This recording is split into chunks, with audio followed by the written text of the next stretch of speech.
Ça, c'est moi. Je m'appelle Caroline, je suis journaliste, j'habite en Haute-Savoie et sur ces images, j'ai 32 ans. Oula non, attendez, ça peut pas commencer comme ça, on dirait que je suis décédée depuis là. Attendez, je la refais. J'ai 32 ans et la voix qui vous parle en a 34. C'est précisément le problème. Je suis cernée. Pas par le taf, mais par la question bébé. À mon âge, c'est la question à se poser apparemment. En tout cas, c'est celle qu'on te pose régulièrement et qui en amène d'autres. Avec ou sans? Maintenant? Jamais? Avec lui? Je suis en couple depuis plusieurs années avec, appelons-le Monsieur L. Et sur le sujet des enfants, on est parfaitement alignés. On sait pas. Sauf que les hommes ont souvent le luxe de pouvoir hésiter longtemps. Nos ovocytes, eux, beaucoup moins. Ouais, parce qu'à partir de 35 ans, je sais pas si vous le saviez, mais la fertilité chute drastiquement. À 40 ans, une femme sur 3 n'aura pas d'enfant. À 45, c'est 4 sur 5. Voilà. Alors je me suis demandé s'il existait un bouton pause, une façon de gagner du temps sans perdre trop de temps. Et c'est là que j'ai découvert la congélation des ovocytes. L'idée, mettre une partie de la fertilité au congélateur pendant que je réfléchis à ce que je veux faire de ma vie. Simple.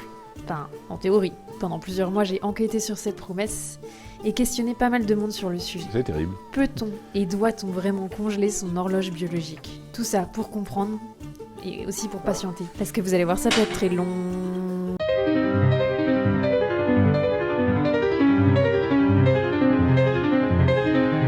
La congélation des ovocytes, c'est pas un truc de science-fiction. En me refaisant l'intégrale de Sex and the City, je me suis surtout rendu compte que c'était pas nouveau du tout. Dans un épisode de la 2e saison, Miranda, elle a 33 ans, débat de ce protocole avec un homme qui vient de se faire greffer des cheveux. All of a sudden it hit me that if the other ovary shuts down, I'm out of business. So I started taking hormones and now I'm actually considering freezing my eggs. Freezing your eggs? Yeah, you know, like a fertility savings account. I think it would take the pressure off. It removes the whole biological clock issue. Yeah, but it raises a lot of other issues. Such as? Such as? What is all this reproductive technology doing for us? I mean, do we want desperate women having babies at 50? Maybe some people aren't supposed to procreate. Maybe this is the world's way of weeding out the weak. You see, if you ask me, this is a ridiculous abuse of science. Why don't we just eliminate men altogether? Hey, I don't need to be lectured about science by a man who's doing crop rotation on his forehead.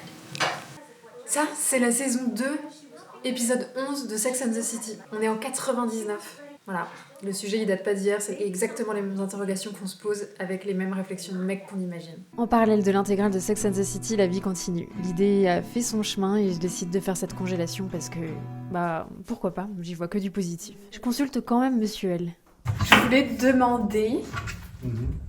Moi je me fais une grenadine, t'en veux? Bon, on est sûr, on sait pas si on veut des enfants. Non. Et... Toi, tu veux des glaçons?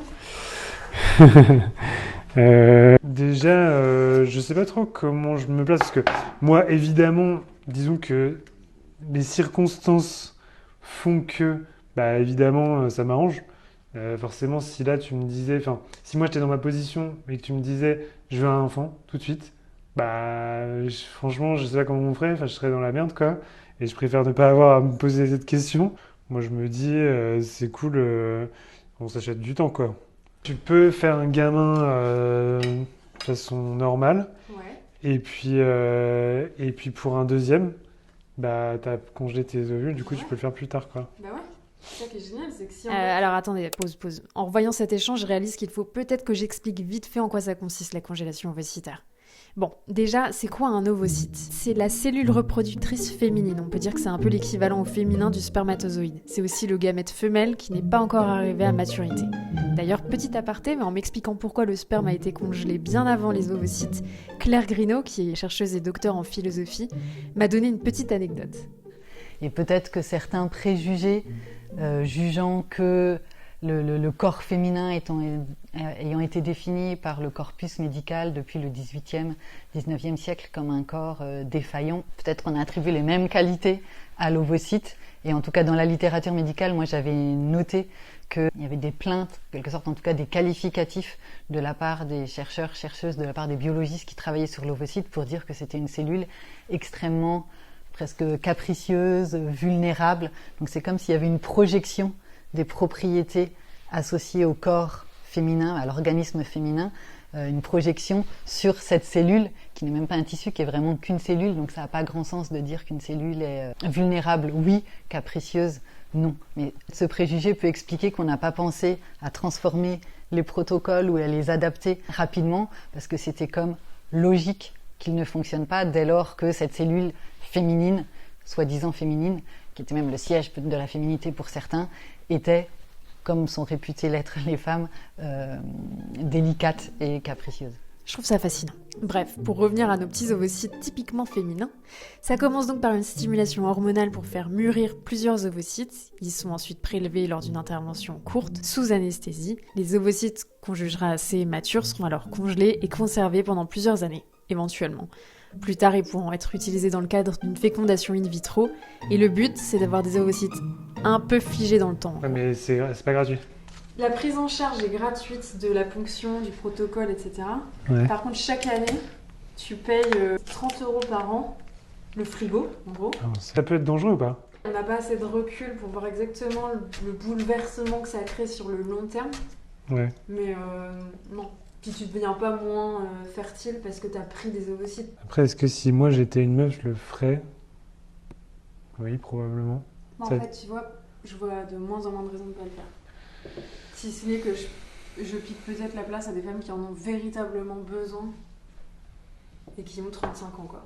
À l'époque de cette discussion, oui, parce que cet échange c'était en 2024, les témoignages de femmes ayant fait la congélation étaient peu nombreux. Et de mes premières recherches, les effets secondaires avaient l'air assez minimes, voire carrément inexistants.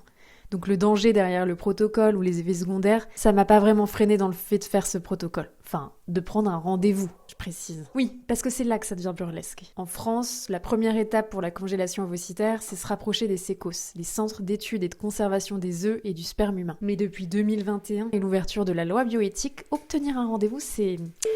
comment dire? De toute façon, là, actuellement, il n'y a plus de place. AMP, HFME. Oui, voilà, les rendez-vous sont bloqués pour l'instant. On en était en 2027, je pense. Il y a tellement de monde. C'est impossible à gérer. En gros, pour la faire courte, en 2021, la loi a évolué. Si avant les femmes devaient avoir une raison médicale pour faire congeler leurs ovocytes, aujourd'hui tout le monde peut le faire entre 29 et 37 ans. Sauf que la plupart des sécos n'avaient pas anticipé un tel engouement, au point que certains refusent parfois de donner un rendez-vous aux femmes de 35 ans. Alors, sans raison médicale, on ne donne pas de rendez-vous. Le premier rendez-vous que j'ai réussi à obtenir en mars 2027, soit 2 ans après l'appel. Voilà, vous comprenez pourquoi et comment j'ai eu le temps d'étudier ce protocole et de faire ce film. En attendant, du temps s'est donc écoulé, les saisons ont défilé, Donald Trump a été réélu, ma grand-mère m'a demandé ce que j'attendais pour faire des enfants, l'IVG a été inscrite dans la Constitution, et j'ai eu différents boulots plus ou moins stables, mais surtout, j'ai douté sur si oui ou non, et si non ou oui, ça avait finalement un sens de faire cette vitrification. Notamment après avoir discuté avec des femmes passées par là. T'es à 100% du coup. Enfin, moi, en tout cas, sur la procédure, j'aurais jamais pensé que j'allais avoir autant mal quand même. Et quand je disais que j'avais mal, parce que j'avais prévenu quand même les infirmières qui me suivaient au centre de PMA, bah, elle me dit ouais, je comprends votre douleur, mais voilà, malheureusement, on peut rien faire de plus pour vous. Essayez de prendre du Spasfon pour que ça passe, mettre des bouillottes. Je comprends sa position, hein, pas de souci. Hein. Mais ça, j'aurais bien voulu le savoir. Je trouve qu'on minimise un peu ces effets secondaires-là, en fait. Les médecins vous préviennent pas forcément. Ils vous disent bon, bah, vous inquiétez pas, vous allez être un peu perturbé hormonalement. Mais c'est tout ce qu'on nous dit. Savoir un peu est-ce que c'est normal d'avoir ça, est-ce que c'est normal d'avoir ça, est-ce que c'est normal d'avoir ça. Parce qu'en fait, on va pas appeler nos médecins tous les 4 matins non plus. Et puis, on a besoin d'être rassuré aussi. Donc, moi, je faisais mes propres recherches de mon côté. Si la plupart des femmes que j'ai rencontrées considèrent la congélation ovocitaire comme une vraie chance, toutes se souviennent d'une période, disons, surprenante. Si on parle de l'accompagnement niveau médical, en fait, je me suis sentie abandonnée. C'était vraiment le terme et vraiment abandonnée du corps médical. Donc là, je me suis dit, bon, on a une super avancée, mais finalement, au niveau médical, c'est pas ça, quoi. Quand tu vas à la pharmacie, qu'on peine à lire l'ordonnance, parce que c'est vrai que c'est quand même pas très clair, pas très explicite. Pas très explicite parce que les dosages changent d'une femme à une autre. Du coup, c'est vrai que les pharmaciens étaient pas vraiment opérationnels là-dessus. Donc quand je suis allée voir l'infirmière et quand elle a pris un tuto YouTube, qu'elle te fait la piqûre mais que ça ne marche pas et qu'elle comprend pas et du coup qu'elle reprend le tuto, tu te dis Ok, ça va bien se passer. Et après, quand tu commences à faire les premières doses, ouais, tu vois ton corps un peu évoluer. Je dis pas que tu vas prendre un ventre comme une femme enceinte, mais tu changes un peu, tu as plus de seins, tu as un peu plus de, je sais pas, même au niveau des jambes, au niveau du ventre. Ton humeur aussi, elle varie quand même pas mal. Ouais.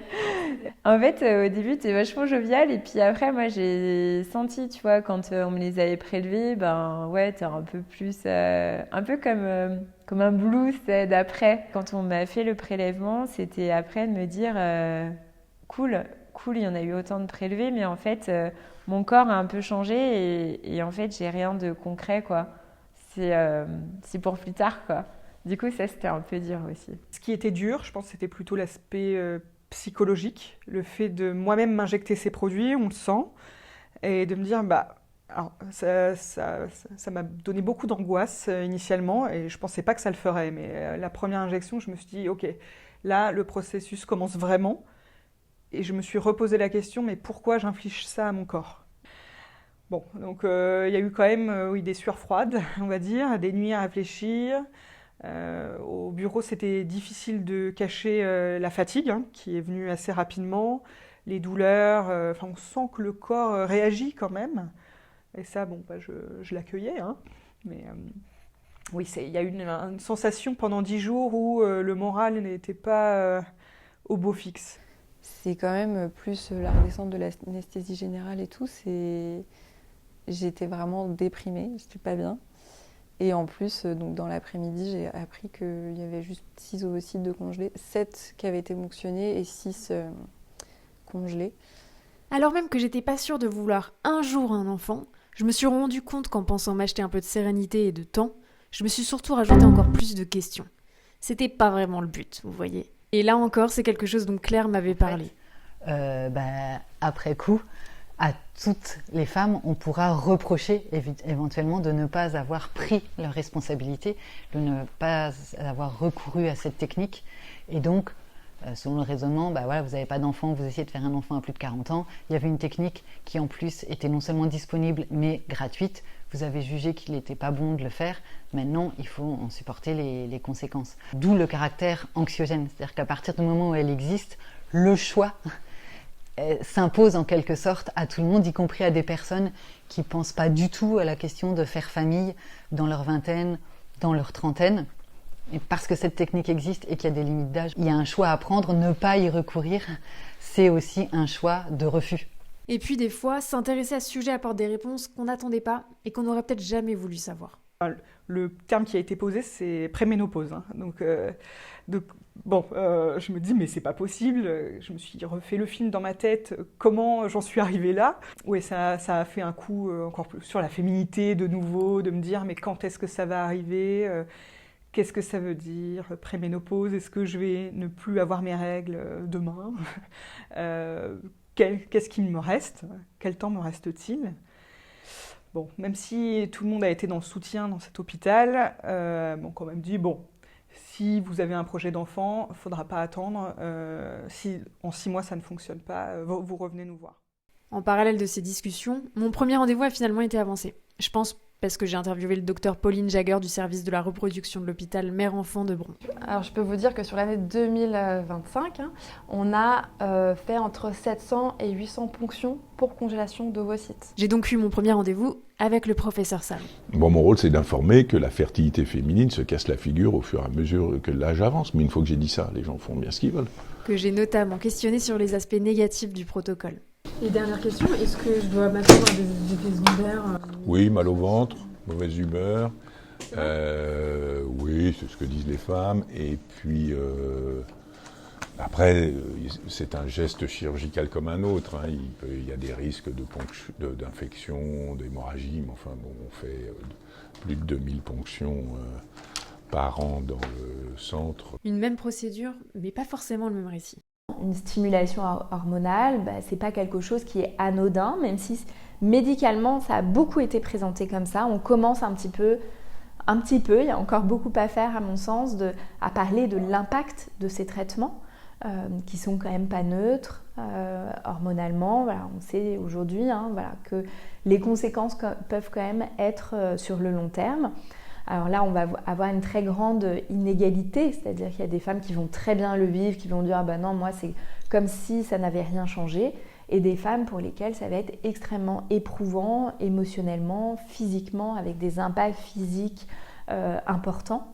Après, il y a toute la question du rapport au corps, c'est-à-dire qu'une stimulation ovarienne, c'est quand même, on se pique, voilà, c'est des injections qu'on souvent fait soi-même dans son corps, donc ça c'est plus ou moins facile aussi à vivre, donc ça vient mettre en lumière aussi la question du rapport à son corps.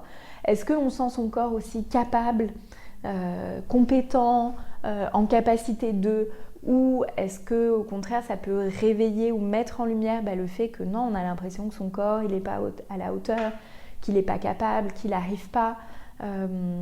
Donc tout ça c'est aussi en lien avec l'estime de soi, avec le regard que les femmes portent sur elles.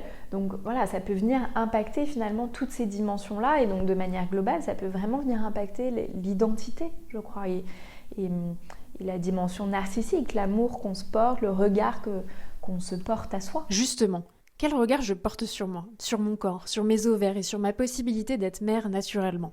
Longtemps, on a décrété que la femme n'était pas vraiment femme jusqu'à ce qu'elle devienne mère. Ah oui, mais est-ce que vraiment on est une femme si on ne procrée pas ou si on ne veut pas procréer ? Totalement. C'était plutôt la féminité, de me dire oui, je suis plus complète, si je puis dire. Là, je me suis dit, je perds ma fonction reproductive. Et même si je m'étais toujours dit, c'est moi qui décide, mon corps, mon choix, là, quand on n'a plus le choix, c'est différent.